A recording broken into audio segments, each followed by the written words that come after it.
Hey everyone, before we jump in, make sure to subscribe to my channel for more real-life stories like this. And don't forget to share your thoughts in the comments. I read every single one.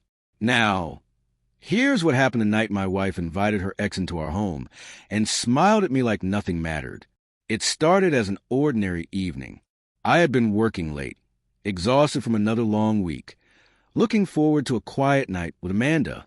When I walked through the door, the smell of her cooking hit me first. Spices I'd never noticed, something new. I smiled, thinking she'd tried a new recipe. Then I saw him, her ex standing in our living room, casually sipping wine, laughing at something Amanda said. My chest tightened, my stomach turned. My own wife, my Amanda, looked at me and smiled. Not the smile she used to give me when I walked in from work. Warm and welcoming. This was different. Knowing. Teasing.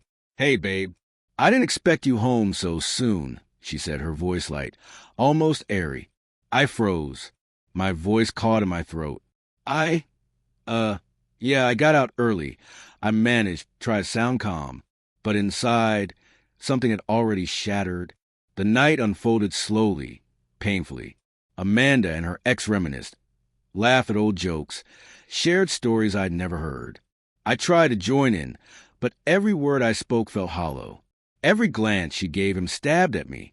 And that smile, haunted me. It wasn't flirty, not exactly, but it was familiar in a way it shouldn't have been, like she was letting him back into a place only I was supposed to occupy. I questioned myself. Was I imagining it? Was I overreacting? I've known Amanda for over 10 years. We've shared a life together. Trips, birthdays, quiet Sunday mornings. Surely, I wasn't reading too much into a simple smile, right? But then he leaned in to whisper something in her ear, and I saw the way her eyes softened. That's when the doubts turned into a cold, sinking certainty. Over the next few days, subtle signs began to pile up. Texts that disappeared too quickly. Late-night calls that ended abruptly when I entered the room. The faint trace of cologne that wasn't mine.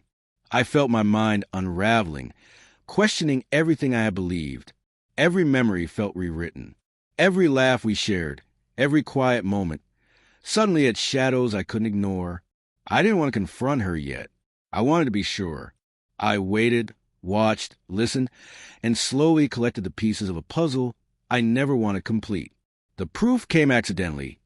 Her phone left unlocked, a string of messages that made my chest ache. Flirtations, plans, small comments that hinted at emotional intimacy I had thought belonged only to me. I couldn't believe it. My wife, the woman I trusted above all others, was giving pieces of herself away to someone from her past. And worse, she seemed happy, comfortable, smiling in ways she hadn't smiled at me in months. Finally, I confronted her.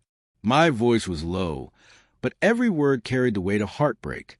"Amanda, why did you invite him? Why smile at me like that?" She didn't dodge the question. She looked at me, eyes wide, guilt flickering for a second before she steadied herself. I don't know," she admitted. "I just wanted to, I don't know, see if I still feel something. I didn't mean to hurt you." The words hit me harder than any betrayal could.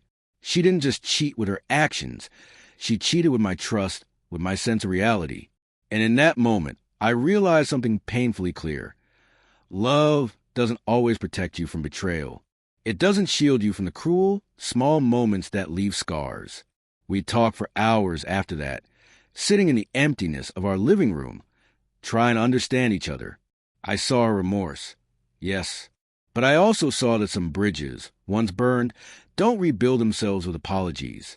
In the weeks that followed, I had to decide, fight for a version of love that might never return, or protect my own heart and step back. The answer wasn't easy. Pain and love collided, memory and heartbreak intertwined. But ultimately, I realized that self-respect mattered more than clinging to someone who could break my trust with a single smile. Now, when I think of that night, that smile, the invitation that changed everything, I don't just remember betrayal. I remember clarity. I remember the strength it took to walk away. And I remember that sometimes the most unforgettable moments aren't the ones that make you happy. They're the ones that teach you who you truly are. If this story struck a chord, drop your thoughts in the comments.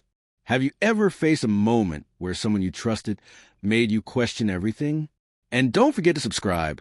I've got more stories coming that will grip you, shake you, and maybe even change the way you see love.